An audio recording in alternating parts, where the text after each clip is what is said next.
I'm trying to grab the orange thing in the corner. What is that? Yeah, it looks like a little box or something. Oh, okay, so that's actually on the screen then. That's not, okay. I was thinking that was something actually behind you. That's the power of the gnome. Oh, yeah, he's glowing.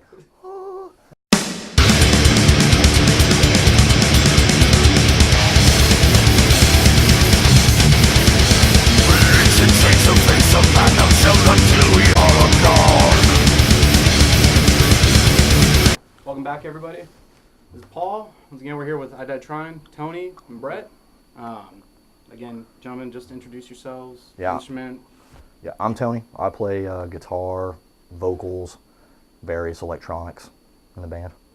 I'm Brett. I play drums, vocals, samples. Yeah. Thanks for having us, dude. Yeah. Definitely. My pleasure.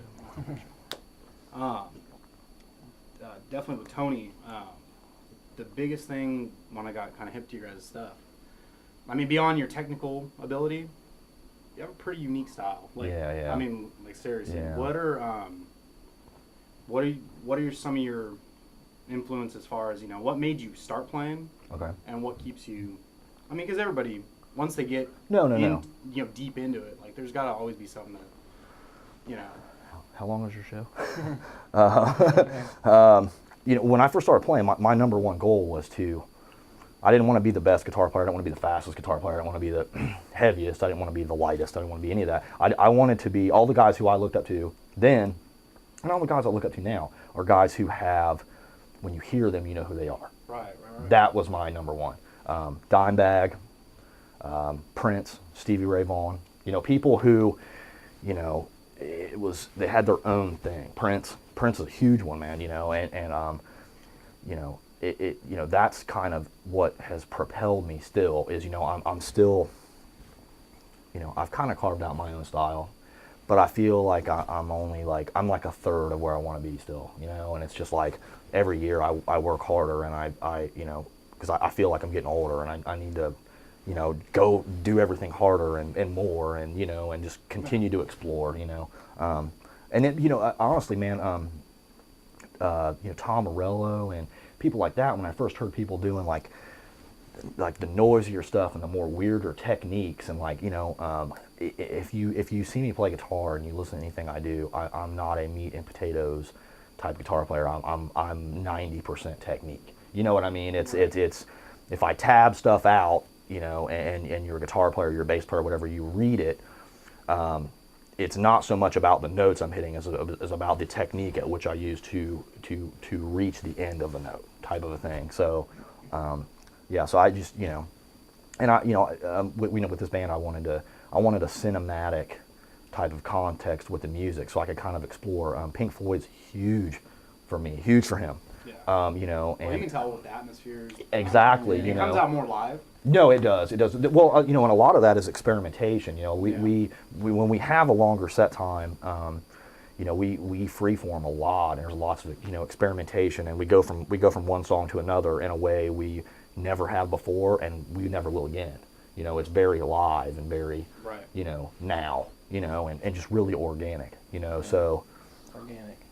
You know, and that's, you know, just the passion of it, you know, because, like, you know, I mean, I like shredding and all that stuff too, and, you know, Buckethead's a huge influence on me. I was gonna ask about that. Yeah, he's huge, man, huge influence on me.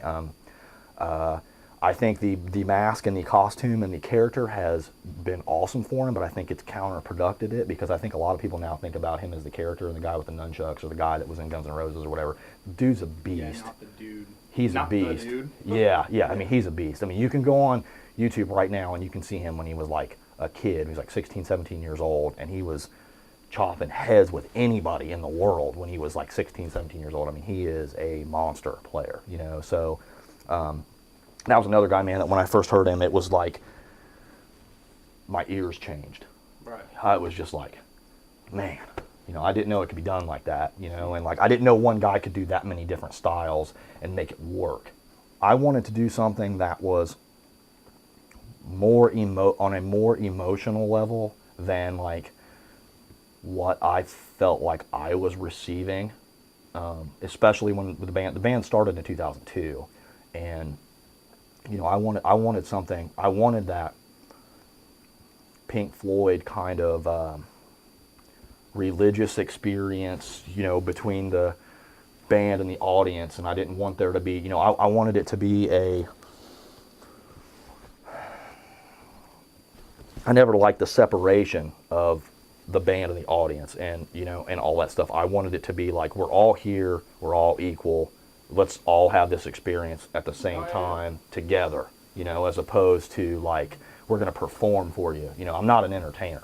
Well, you know, it's cathartic. I mean, it really does. Like it, yeah, that's exactly. I mean, if you hit it in the right way, or if that, I mean, you can't fake that. No. Yeah. So, yeah, there's nothing you know, choreographed about it. There's nothing, you know, it's just real, and that's worked in a positive and negative way equally, I think, you know, because a lot of people don't.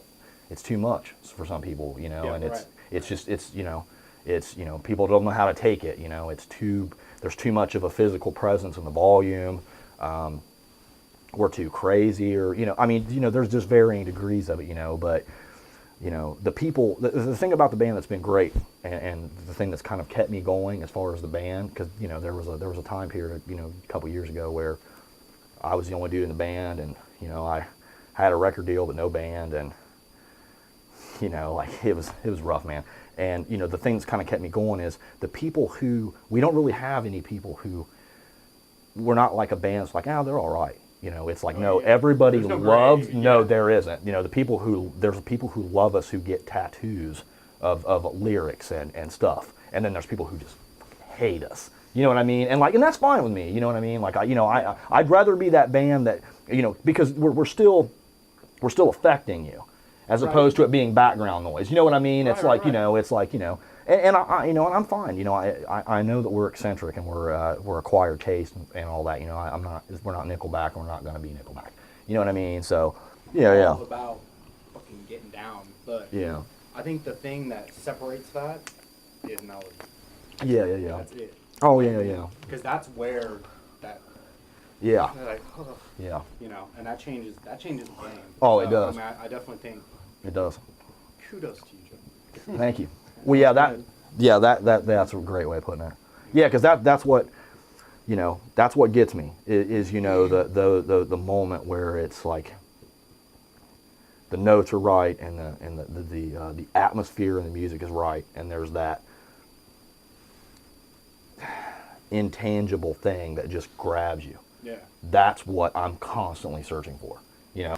And before we move on, Brett, I mean, man, I don't have a what was that, like a 5-page essay there. you just want to beat the 500.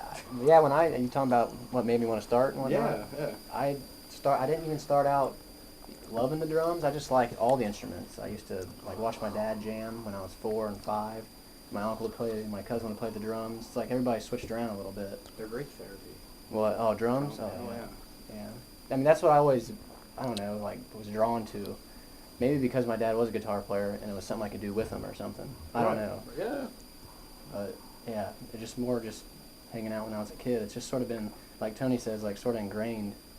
And you know, I never saw some dude, you know, after I was older and said, oh, I want to be like that guy or something. But just sort of like we grew up around it. Right. That's sort of how it was for me. No, I'm with you. You know what I mean? Yeah. Cool. But I mean, we all have influences and stuff. But as far as someone who can push me a certain way, it'd probably be my dad. If I had to pick someone. Cool. But I remember, you know, Dave Grohl and stuff when I was young. I was probably in like 3rd or 4th grade when Cobain died. So I remember that was probably one of my first good bands that I liked. Seeing Dave Grohl, you know, jamming behind the kit was always pretty cool. Yeah, and he was fierce. Yeah. He was fierce, man. Yeah. I can never really tell. Like I've heard both sides. I mean, just a random conversation. Like, well, he's bad, and I've heard where he's not that good. But I'm like, I think a lot more of it is what you put into it. And that's what you can just tell. Like when he plays, that's what it is. Yeah. It's not. Yeah, he wasn't the best drummer, you know, in technical terms, and he might not have been the, you know, it might, you know, but it was the sincerity and which that he used. Yeah. It was like a little bit better of an engine than some people, and just drove it real. Oh, real yeah. nice. Yeah.